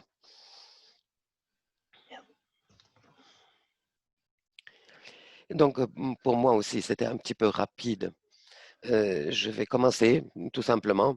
Et donc, vous allez me critiquer. Et donc, si je ne réponds pas de manière exhaustive. Donc, est-ce que le respect du droit d'asile dans les pays, dans tous les pays européens, bien évidemment, l'observation est juste, nous ne sommes pas satisfaits de la mise en œuvre du droit d'asile dans différents pays, même en Allemagne. Même en Allemagne, nous avons des situations euh, où des directives européennes ne sont pas mises en œuvre et donc où la protection des migrants n'est pas garantie. Et donc ça aussi, c'est une tâche importante qui nous incombe et qui n'a pas qui n'a pas lieu d'être discuté, enfin qui n'est pas discuté dans notre débat. Comment convaincre les autres États membres? Mais bien sûr, il faut les soutenir afin de les inciter à mettre en œuvre. Et donc, concernant l'Allemagne, bien sûr, j'ai une perspective allemande, mais il faut qu'on puisse être exemple afin de motiver les autres de le faire et de s'y conformer. Euh, Ces dernières 5 années, eh bien, et avec l'expérience des 5 dernières années, il faudrait peut-être remettre sur le tapis cette analyse du droit d'asile allemand. Et ensuite, je voudrais mettre en exergue qu'il y a beaucoup de restrictions qui ont été prises au niveau dans le domaine de l'asile en Allemagne, sont sur le point d'être exportées. Par exemple, le concept des perspectives de maintien ou pas et de perspectives d'avenir en fait pour les migrants, ça c'est quelque chose qui est transposable et qui doit être mis en œuvre également au niveau des postes externes de la communauté européenne. Et donc, je voudrais également dire très clairement qu'il y a déjà eu un accord de répartition. Je crois que c'était 2016-2017, mais Christopher Hein le sait mieux que moi. Donc là aussi, l'Allemagne n'a pas rempli ses obligations. Donc l'Allemagne n'y a pas participé.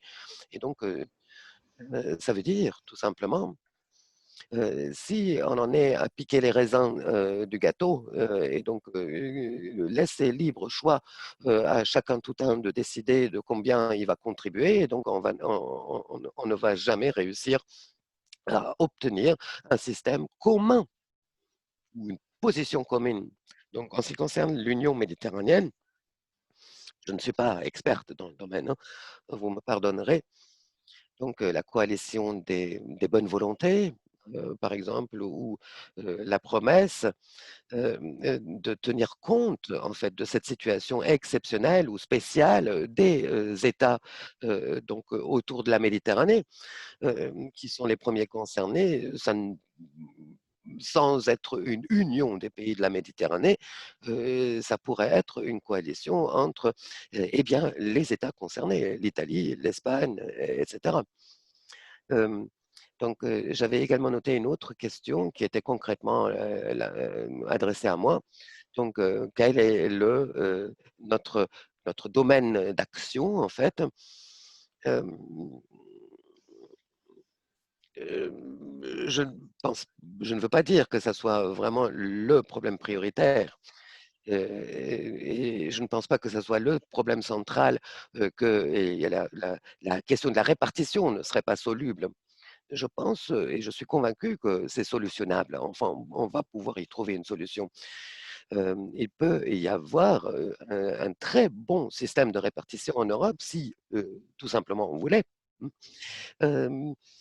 Euh, je ne sais pas si d'une manière bureaucratique on y arrivera, mais de manière très pragmatique, on pourrait dire que une politique d'asile européenne serait notre idéal et ça serait peut-être euh, la possibilité d'obtenir un système européen d'asile.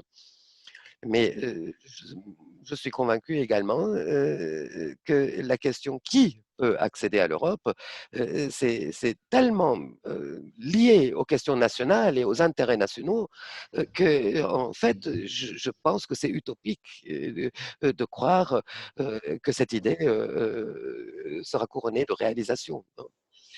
Donc, je suis désolé, j'ai certainement oublié beaucoup de choses. Mais j'avais encore une question, parce que c'est quelque chose qui a toujours été discuté ou qui est toujours discuté, cette question du pré-examen ou de l'examen avec les consulats ou les ambassades des pays d'origine, etc., afin de savoir en fait qui vient là et de soumettre ces gens à un pré-examen. Oui, principalement, ce sujet, euh, donc tout ce domaine de créer des voies d'accès légales, et donc ça c'est vraiment un point important, conjointement avec le respect des problèmes spécifiques des États avoisinant la Méditerranée. Euh, mais il y a déjà des possibilités, en fait, par exemple, le rapatriement des familles. Donc ça, c'est des moyens légaux d'immigrer ou de venir en Europe. Je pense que c'est un bon départ, en fait. Cette idée devra être poursuivie et ça pourrait être également très rapide, mais le peu de moyens légaux en fait que l'on a pour immigrer enfin ou émigrer en Europe ont été bien limités ces derniers temps aussi, hein, mais il faut le dire. Bien sûr, ça c'est un sujet qui mérite discussion et qui mérite débat. Et donc là aussi, je serais contente d'avoir votre input. Euh, Merci beaucoup, Louise. Je pense que c'est un aspect difficilement imaginable des personnes qui sont poursuivies, qui sont donc en difficulté dans leur pays et qui cherchent donc de la protection parce qu'ils se voient confrontés à des dangers directs. Mais j'ai du mal à m'imaginer comment ça pourrait marcher pour trouver vraiment des voies légaux dans ce sens. pour éviter, par exemple, la traversée de la Méditerranée. Alors, Mathieu, peut-être, il pourrait répondre aux questions posées. Oui, sur cette dernière question, sur les voies d'accès légal, je renverrai justement à des travaux qu'a pu faire Christopher Hein dans le passé, qui a beaucoup travaillé sur ces questions-là il y a quelques années. Mais il y a des voies légales qui existent déjà, si on parle que des réfugiés. Hein. Je ne parle pas forcément des autres catégories d'étrangers, c'est de la réinstallation donc, qui a été évoquée par Louise, avec des limites aussi qu'on voit aujourd'hui, une limite de chiffres. Mais il faut faire attention quand on va dans ces débats sur les voies d'accès légal pour les réfugiés, à bien faire attention que ce soit des outils de protection internationale, de protection des réfugiés, et ne pas confondre avec ça avec des outils de gestion des flux migratoires. Et c'est là où la manière dont la réinstallation se développe en Europe, et c'est une bonne chose, et la France, l'Allemagne, mais en tant que Français, je suis content de voir qu'en France, la réinstallation s'installe, et s'installe bien, et de manière assez positive, mais on est toujours sur des populations qui sont susceptibles de venir irrégulièrement ici. Et peu importe le nombre de personnes qu'on arrivera à réinstaller, en France on parle de 5000 personnes par an, c'est pas ça qui va avoir un impact direct sur les flux irréguliers. Donc, à mon avis, il faut distinguer aussi les deux questions parce que sinon se pose aussi ces trois débats que je parlais, le débat juridique, ce qui est un débat juridique aussi, un débat de faisabilité opérationnelle, est-ce qu'on peut le faire concrètement, est-ce qu'on peut mener ça, sachant qu'il n'y a pas, encore une fois, de compétences européennes dans cette question-là, ça restera les États membres qui doivent le faire, puisqu'il n'y a pas de statut européen d'asile, de réfugiés, et puis un débat politique et qui là pose la question du débat politique avec les États tiers, les États de premier asile. Alors qu'on peut avoir aussi avec des États tiers, y compris des États qui sont en Afrique du Nord, des politiques d'immigration de leur propre population qui sont très strictes. Comment des Tunisiens prendraient qu'on puisse faire venir des réfugiés qui sont en Tunisie, alors que les politiques de visa vis-à-vis de populations tunisiennes sont assez strictes. Donc c'est très complexe. Je ne dis pas qu'il ne faut pas y aller, mais il faut prendre aussi tous ces éléments en considération. Puisqu'il y avait des questions qui m'étaient directement adressées, je vais tenter de répondre à Agnès sur la question du transfert de souveraineté. Là aussi, qui est liée finalement à cette question de relation avec les États tiers. Il faut regarder les États tiers qui nous entourent concrètement. Je veux dire, on n'est pas, encore une fois, dans un débat abstrait. On a un entourage. Et si on prend très concrètement la Turquie, qui est le principal pays de transit avant l'arrivée dans l'Union européenne, jusqu'à ce qu'on ait ce deal entre l'Union européenne et le gouvernement turc, le point le plus important, il est ici. Il y a la question de la Libye qui est aussi très importante en termes de nombre. Et l'objectif de ce deal était vraiment d'empêcher les arrivées. Et on peut parler, mais ce n'est pas forcément le débat ce soir aujourd'hui. Est-ce que c'était une bonne chose ou pas? Est-ce qu'il fallait le faire ou pas le faire? Il y a un transfert de souveraineté parce que le gouvernement turc est ce qu'il est aujourd'hui. Il y a des enjeux aussi géopolitiques dans la région, il faut pas, et dans lequel finalement la question migratoire entre en jeu aujourd'hui. Aujourd'hui, le gouvernement va faire une sorte de chantage à l'Union européenne sur des aspects qui n'ont pas forcément à voir avec la question migratoire, mais ce qui s'est passé fin février, début mars, juste avant le début de la pandémie en Europe, où le gouvernement turc, mécontent du positionnement des États européens sur l'intervention turque en Syrie, menace et a amené, plus ou moins, a orchestré en tout cas, a mis en scène l'arrivée de 15 000 migrants à la frontière terrestre avec la Grèce. Et là, qu'est-ce qui s'est passé? L'Union européenne s'est affolée.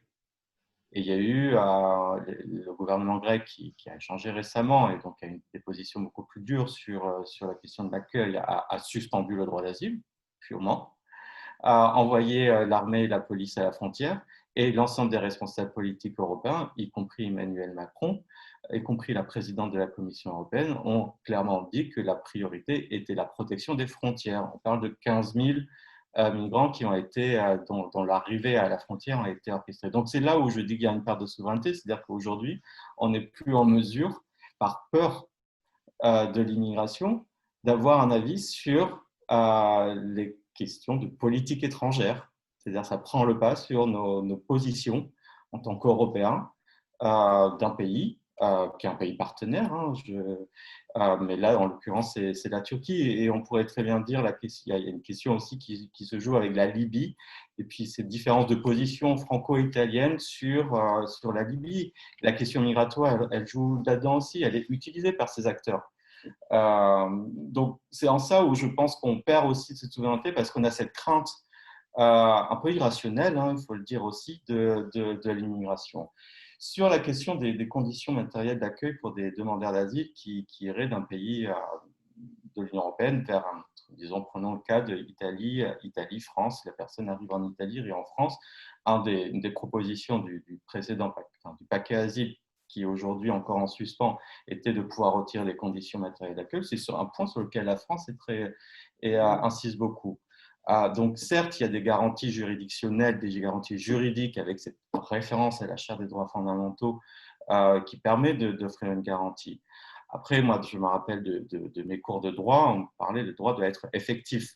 Donc, il peut être très bien sur un texte, il faut ensuite pouvoir en bénéficier. Donc, on a des mécanismes en Europe, y compris la Cour de justice de l'Union européenne à Luxembourg, mais quand on voit par exemple le recours qu'il y a eu contre la Pologne et la Hongrie qui n'a pas appliqué ces accords de relocalisation, de relocation de Grèce et d'Italie, la décision de la Cour de justice est intervenue en avril 2020.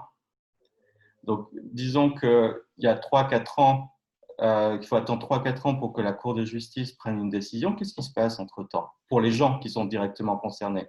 Peut-être que dans 3-4 ans, on va dire « Ah non, cette décision-là d'un pays membre ou de faire retirer des droits à l'hébergement était contraire à la Charte des droits fondamentaux, mais où est cette personne? Où a été cette personne pendant 3-4 ans ?» Donc, c'est important d'avoir ces garanties juridictionnelles et c'est important. Mais là, on voit aussi des limites peut-être de moyens d'action de l'Union européenne, je parle des institutions, et y compris du Parlement européen, contre des États membres récalcitrants. Pour terminer sur peut-être deux choses, peut-être pour essayer d'être... je voulais essayer d'être positif, mais je pense que je ne vais pas y arriver. Mais je pense que la question des coopérations à géométrie variable, des coopérations renforcées entre quelques États membres qui voudraient aller plus loin, c'est certainement une piste à étudier. Il y a un cadre dans le traité européen qu'il faut aussi regarder plus précisément. Le risque, et là où je pense sur lequel il faut faire attention avec ces coopérations, et notamment ce qui se fait de manière un peu dérogatoire depuis 2 ans aujourd'hui, notamment sur les répartitions des personnes qui désembarquent en Italie, Malte ou en Espagne, c'est de s'assurer qu'il y ait des règles, des standards, parce qu'aujourd'hui, ça se fait de manière très informelle entre ministères, et le Parlement européen est complètement en dehors de tout de l'image, n'intervient pas du tout parce que c'est pas du législatif, donc il faut permettre au Parlement européen d'avoir un mot, et même la Commission européenne qui est là surtout pour animer quelque part les coopérations entre les États membres. Et donc il faut faire attention à ça. Oui, pour que certains pays puissent faire des choses ensemble, aller plus loin, mais il faut poser un certain nombre de normes parce que sinon, c'est la loi du plus fort. Et c'est pour revenir à ce que disait Christopher aussi sur ces répartitions, qui est un des enjeux. Un pays comme la France ne veut avoir sur son territoire, participe à toutes ces opérations de répartition, mais ne prend que les réfugiés, personne n'est éligible au statut de réfugié. Et donc, ça relève ensuite de l'Italie, Malte ou de l'Espagne de s'occuper du retour des autres. Et encore une fois, ce sont des compétences des États membres, il n'y a pas de compétences européennes là-dessus. Donc là, la France a peu imposé, mais c'est ça justement qu'il faut éviter pour éviter des tensions.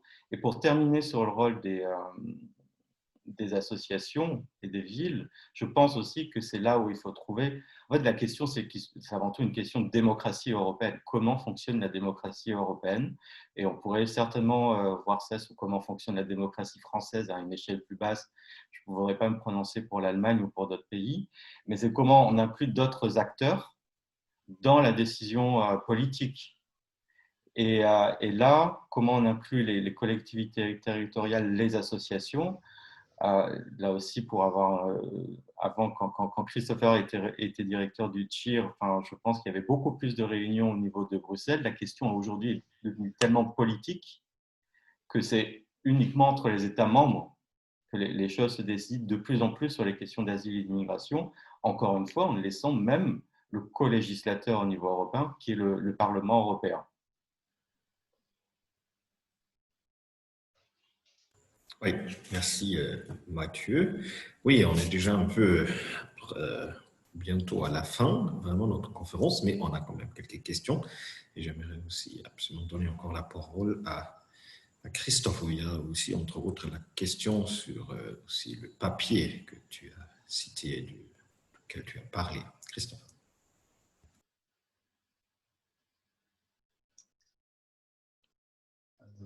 Une petite observation au niveau des voies d'accès protégées.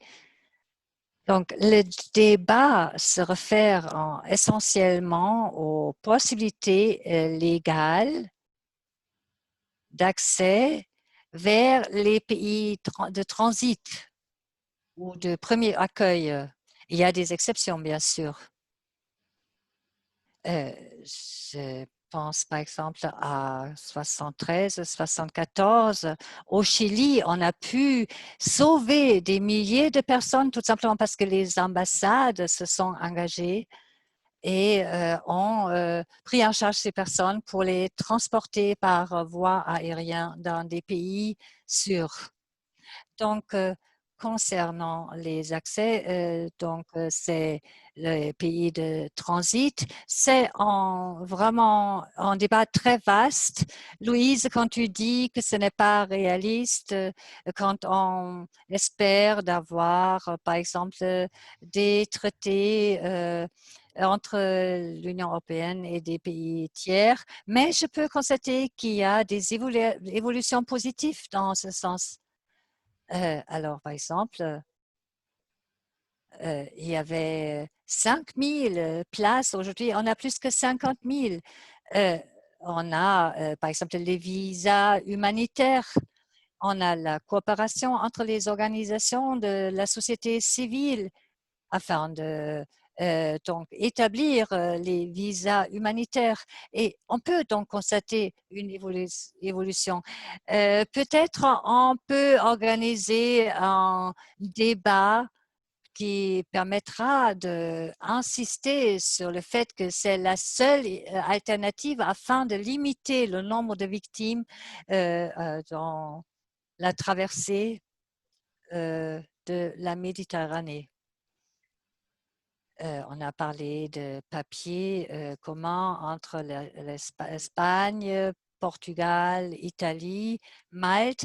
Donc, ce n'est pas encore vraiment une union, mais concernant les questions de migration, ces pays se sont exprimés au cours des dernières années avec une voix commune.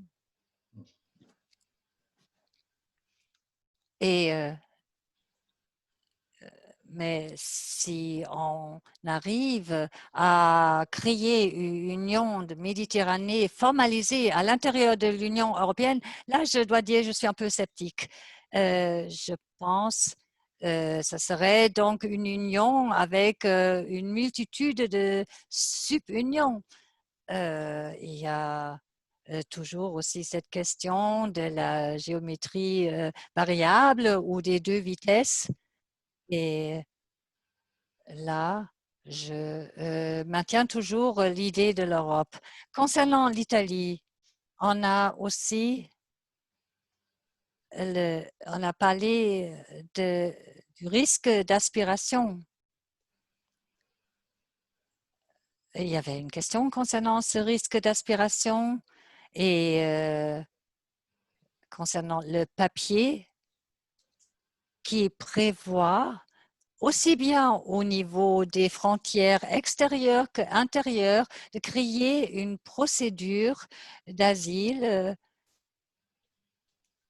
afin de, donc une procédure préparatoire afin de renvoyer des demandeurs en leur assurant bien sûr la protection juridique et les risques pour des pays comme l'Italie sont que si jamais ça se réalise comme c'est prévu, l'Italie serait forcée de fermer encore plus ses frontières extérieures afin de décharger la charge donc à des pays tiers ou à d'autres pays de l'Union.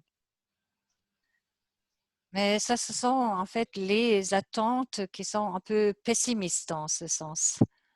Une autre question très intéressante, comment on peut inciter un migrant d'aller à Pologne? C'est une question qui a été discutée au niveau du Parlement européen et on a pu constater que dans des pays qui n'ont pas de tradition de migration, qui n'ont pas de communauté de migrants, ont besoin un certain laps de temps afin de créer cette communauté. L'Allemagne, et ça, je le comprends très bien, l'Allemagne est très attractive pour les demandeurs d'asile parce que pendant des décennies, on a accueilli des personnes qui ont travaillé en Allemagne et donc pour les personnes qui arrivent, ils préfèrent bien sûr d'avoir ou de retrouver leur communauté dans le pays respectif. Ça, ce sont des questions stratégiques qui demandent du temps. Ce sont des questions avec une dimension qui permettra d'équilibrer la répartition des demandeurs d'asile ou des migrants. Et là, on a parlé des universitaires, par exemple, qui se chargent, par exemple, de ces débats. Mais je dois dire que ce sont des questions qui ne sont pas comparables d'un pays à l'autre. La répartition, oui, mais par rapport aux besoins et nécessités subjectifs des personnes et aussi en prenant en compte les conditions proposées par les pays, en prenant en compte leurs différences. Donc, ceci demande un pacte, comme on a dit tout à l'heure, ou des programmes. Ça, je pense, on le connaît.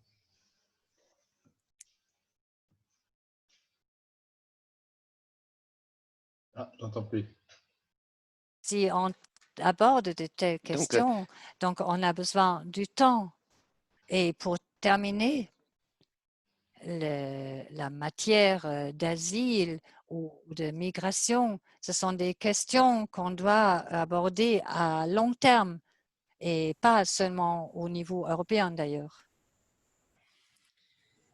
Merci beaucoup à Christopher pour vraiment ces réponses. Moi, j'aimerais, on est pratiquement à la fin, mais il y aurait peut-être 3 petites questions, mais si tu pourrais le faire aussi brièvement. Thierry, qui s'était ouvert, et aussi vers toi, il y a la question sur le fait qu'ils ont pu sauver l'agriculture, les migrants. Est-ce que ça a changé la perception là, pendant la pandémie? C'était une question.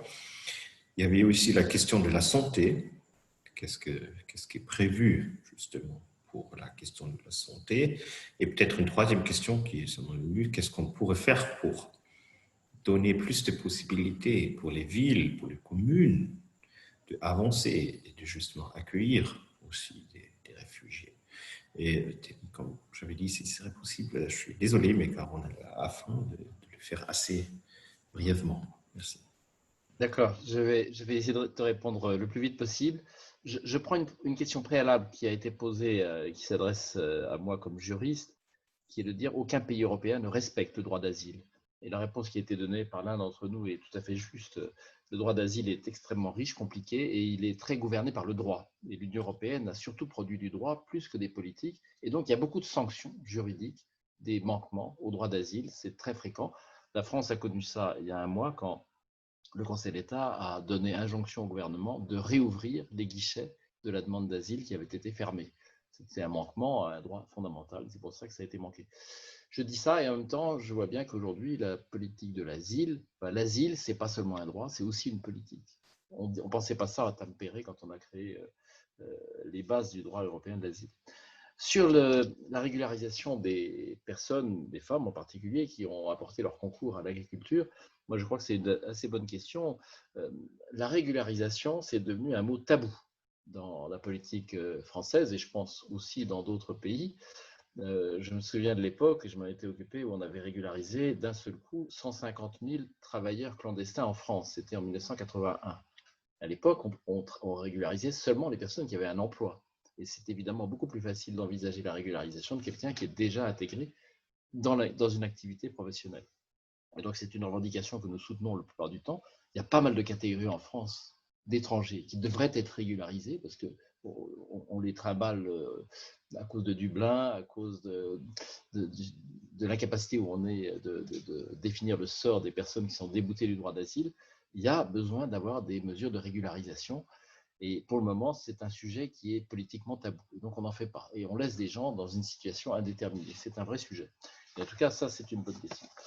La santé, je suis très conscient quand j'ai dit qu'en France, on avait suspendu tout, et donc, y compris la question des soins aux migrants n'a pas été vraiment posée pendant la période de l'épidémie, alors qu'elle se posait vraiment pour eux.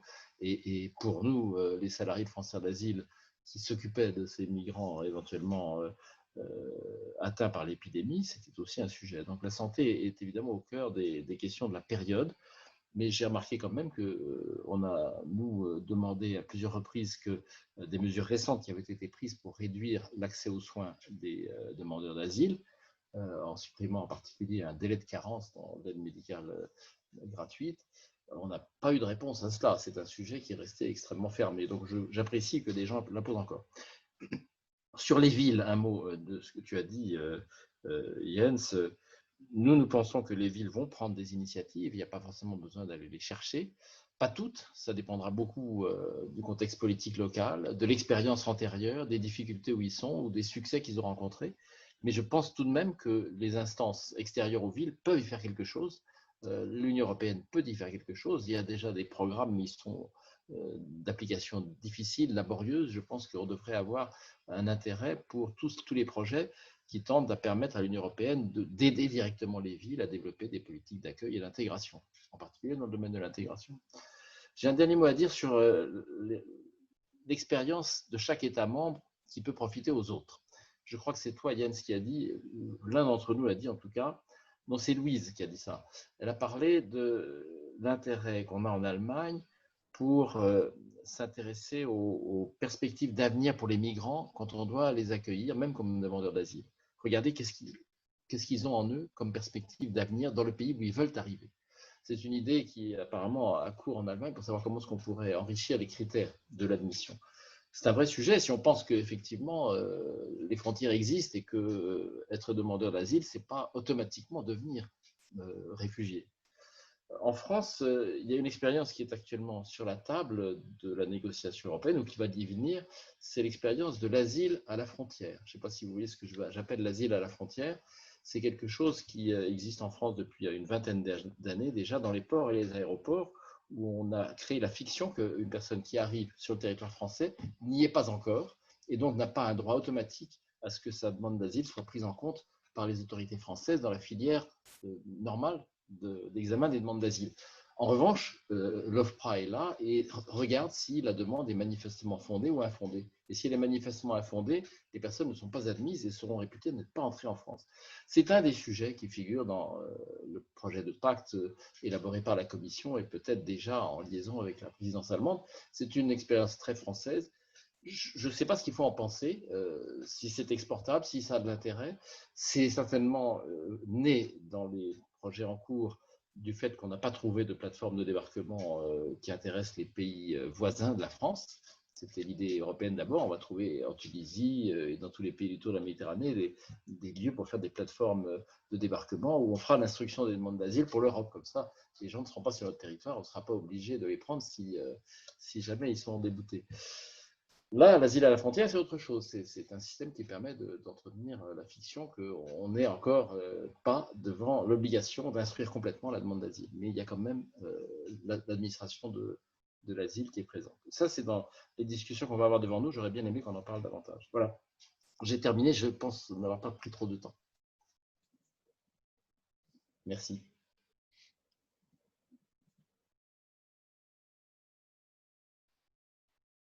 J'entends plus rien. Merci beaucoup, Thierry. Donc, on arrive à la fin de notre débat, de nos débats. Je vous remercie, Christopher Hein, Mathieu Tardis, Thierry Leroy et Louise Amtsberg, bien évidemment. Je pense qu'on a une vision un petit peu plus claire de ce qui nous attend, de ce qu'attend la présidence européenne en Allemagne. Et nous avons vu qu'il convient d'exercer une certaine pression afin de justement concrétiser peut-être les initiatives des communes et des villes, ainsi que pour renforcer le tandem franco-allemand et de voir avec quels États on pourrait faire des progrès.